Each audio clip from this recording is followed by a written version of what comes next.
Okay, let's talk about the multiverse theory. The multiverse theory. So, the premise of the multiverse theory is that there are an infinite number of universes existing all simultaneously. So, essentially, anything that you think of, I think it was Picasso that said, anything you imagine is real.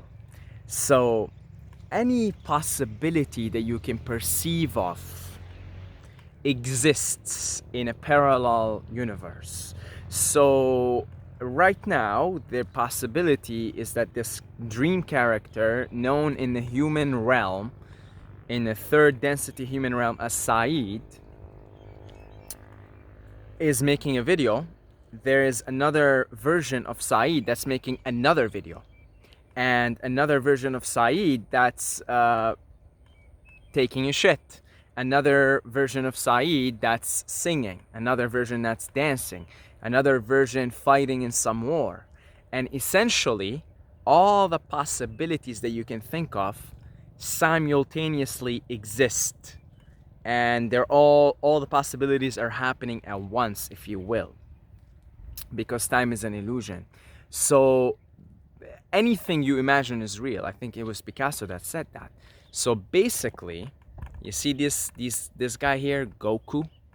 Goku exists by virtue of even being able to perceive and conceive of this character here. We name Goku, means Goku exists in a parallel universe. That possibility exists just by virtue of you imagining something, even seeing it in your mind. It already exists. So there are an infinite versions of you and infinite versions of everything. It makes sense because the nature of God is mental. You know, the first Hermetic principle, all is mind, all is mental. So anything you imagine is real, relatively real. There's only one reality, and that's Brahman. That's that which cannot be named. The Tao that can be spoken is not the true Tao. The name that can be named is not the true name. So it's all relatively real. This dimension, third density planet Earth, is relatively real. It's relative. It's not absolute. I am also relative, not absolute. And what makes something relative is it has a beginning and it has an end. So because it has a beginning and it has an end, you can't pinpoint that reality and say, well, Saeed is an absolute reality. It's absolute. Saeed exists forever. It's like, no. Saeed has a beginning, a birth date, and an end, a death date. So that is already a relatively real experience, a relatively real dimension. And so all realities are relative except for the absolute, the infinite creator, which is really you, the beholder. The beholder of all of this, the movie, the dream state. So basically, you exist in infinite number of ways. There are infinite versions of you. And within the time-space illusion, if you... This is where visualization comes in. If you begin to visualize a version of you, like if you close your eyes right now, and let's visualize a version of you that is on top of some mountain in the Rockies, because let's say that's what you want to do. But let's say you don't have the money to do it right now. You live so far away from the Rockies, but you really want to go to the Rockies. You really want to go to the Rocky Mountains. So you could visualize that version of you, which exists simultaneously with the version that is right now sitting in your room and, I don't know, putting on your diaper or something. And you want to go from the reality where you're putting on your diaper to the reality where you're standing on top of a mountain somewhere in the Rockies. but again, you don't have the resources, you don't have the means. Well, both of these realities, both of those versions, right, the diaper changer and the conqueror of the mountain, exist at the same time.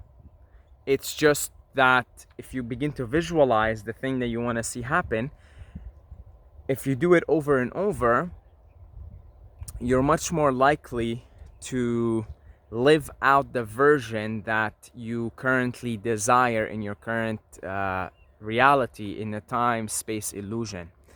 So essentially, that's what goals are. That's what visualization is. It's taking yourself from one part of the multiverse to another part of the multiverse. You see, and it's infinite, which is something us humans in our, especially with our rational left brains, cannot comprehend. We really are not designed to comprehend the concept of infinity. We can experience infinity, but to comprehend it with our rational left brain, it's actually impossible. We cannot comprehend the concept of infinity. But because the infinity is the only truth, then when God, because God is, we're in the imagination of God, you know, basically, we're in the imagination of God. The all is mind, all is mind, all is mental. We're in the imagination of God, in the mind of God. So God is literally imagining an infinite number of movies playing around right now. There are, I mean, look, at the exact same time I am speaking to this camera, you're doing something. Somebody else who's watching the video is doing something else. And right now there is like, you know, millions of people dying and millions of people being born. And there's some people out there right now like are having sex, and somebody's having an orgasm right now, and somebody's being tortured. I mean, look, that's like all simultaneously happening at the same time. All of it. That's in infinite number of movies, an infinite number of possibilities, an infinite number of universes. Now, if you really want to go on a mind trip here, look at how complex this plane of existence alone is. Planet Earth, the sun, the planets, the trees, humans, monkeys, cows, all kinds of organisms. That is like what? A grain of sand. That is all of this complexity that you see right around you. We think, I mean, when we think of the universe, we think, well, the universe is planet Earth in the solar system, and, you know, the stars. We look at the stars and we say, well, that's the universe. You know, when we refer to the universe, we say, well, that's the universe. That's like a grain of sand of what actually is out there being imagined, being played out by the infinite. A grain of sand. That is but one radio frequency, but one TV channel. That's a mind fuck. If you really want to mind fuck yourself, and all the stuff that we talk about here, the Confederation of Love and Light, and the reptilians and the Pleiadians, and all this drama, this cosmic drama, all of it is happening on only one radio station, one TV channel, in an infinite, you know, it literally, the knob, if you're gonna turn the knob and change the radio station in the TV channel, it goes on forever. Okay? It goes on forever and ever and ever and ever and ever and ever and ever and ever. Right? And here you are, so concerned with this, you know, like, man, I gotta stop changing diapers. I gotta stop wearing diapers so much. I gotta, you know, you take your problems very seriously, right? Like, this really is very important, very serious. I gotta stop wearing diapers, right? But then when you actually zoom out of the whole thing and see how massive the game is and how many characters and universes exist, then you're like, I guess I'll keep wearing diapers until I don't have to wear diapers anymore, right? That kind of thing. Everything becomes, it sort of has a light heartedness to it. It's not as serious anymore. Your little petty concerns are not as serious anymore. Like, oh man, you know, somebody called me a douchebag the other day, and, you know, oh man, like, am I really a douchebag? And then you're like, and then you notice, like, holy shit, like, this is so complex and so big and so fast. And here I am, concerned with the opinion of somebody who called me a douchebag. You know, it just kind of loses its importance, its profoundness in many ways. And it humbles you also, because you realize, wow, like, I'm part of it all, because it all affects. It's like it's so genius, and it's so I mean, God is intelligence. You know, that's another name you can look at. You know, if infinite intelligence, actually another name commonly used in some occult teachings, which is a name I love, a name I'd like to throw in more often here. I mean, I throw all kinds of names, but I want to throw the name infinite intelligence more often, because it is very intelligent. So although there are an infinite number of universes, and they may seem to you like they're not connected, actually they're all perfectly connected, and everything matters, from you finally weaning yourself off diapers. I mean, that's going to affect in some shape or form all the other universes. How, I don't know. I'm unfortunately at the present moment a mere human being who is trying to comprehend this stuff hopelessly, right? And but it humbles you. It puts you in a state of awe, I think. It's really awe, because you can look at the stars and be like, wow, you know, there's like millions and billions of them, you know, and that alone humbles you. You know, that alone, just looking at the stars and like being in awe of the stars, like that alone humbles you, you see. But then what humbles you even further is recognizing that all of this is just one universe out of an infinite number of universes. So there's another, you know, it just goes on for infinity, like infinity. It's infinity. That's it's infinity, man. It's infinity, and that's very humbling and very awe-inspiring, I think. You know, infinity, infinity, infinity. You could use that word alone as a mantra, and it will take you into a psychedelic state of consciousness, I swear. Just say the word infinity, infinity. Just infinity, infinity. I often like to go on YouTube and just look up songs with the name Infinity and listen to them. Usually they're good songs. There's a song by Tiesto, Eternity or Infinity. There's a song by DJ Tiesto, really cool actually. Listen to it, and it's like, wow.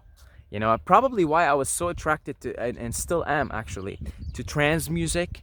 You know, without much words, trance music, and because you know, back in high school, I used to get high, and so I used to listen to trance music. That was my escape from reality into the infinite, right? Because trance music does take you to these states of consciousness, especially if you were smoking weed or something. Not that you need to, but at the time, you know, I was in high school and stuff.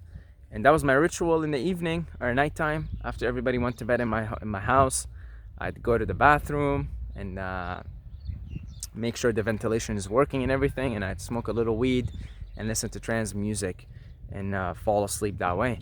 And yeah, Eternity, Infinity. There's another by David Guetta or something. It's another song. It either is called Infinity or Eternity. But yeah, it's definitely, it puts things more into perspective. You stop taking things so seriously, and you surrender to your predicament, and you accept what is, and it just humbles you, man. It's a good humble pie, if you will. The multiverse. We live in an infinite universe. We live in an infinite number of possibilities, and given that you have see, the thing is, if you have strong control of your mind, then you can easily transport yourself from one part of the multiverse to the other. Okay, and that's very simply put like this. This is how the yogis do it. I know intellectually how they do it, but I don't have the mind power yet to do it. But basically, if your level of focus is so strong, then with your level of focus, your attention alone, you could literally teleport. Okay, you could literally teleport, folks. You could literally teleport yourself from one part of the multiverse to another. So you could theoretically go to the Saiyan world if you can be so focused on the Saiyan world.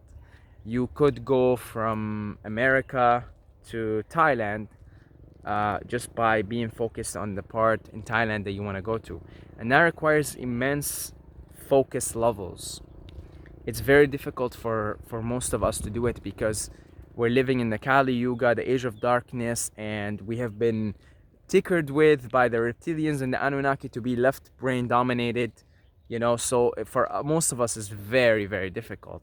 For somebody like Jesus who comes here and does miracles, it's because his green ray body was activated.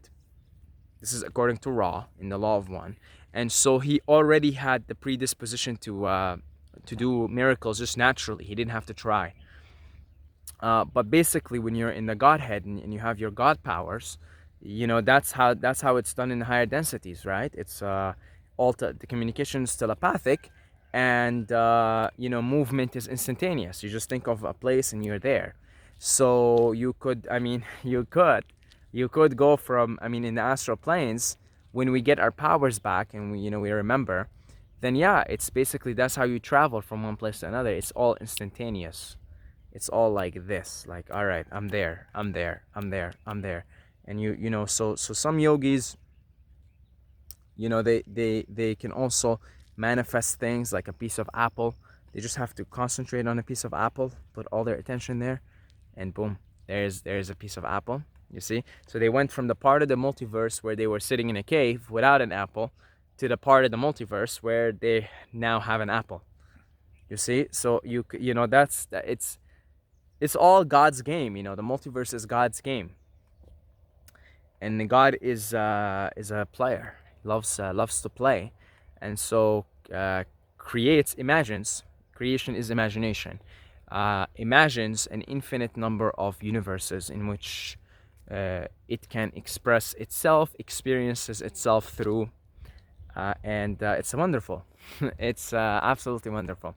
So I want to thank all our lovely Patreons for your consistent support, your continuous and consistent support. And here is a kiss for all of you guys. I love you.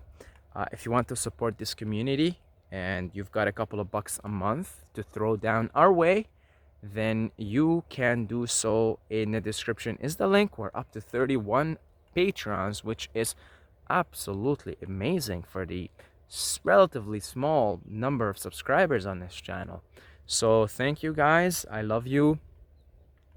And you can also follow on Instagram and message me if you have anything you would like to discuss, talk about, etc.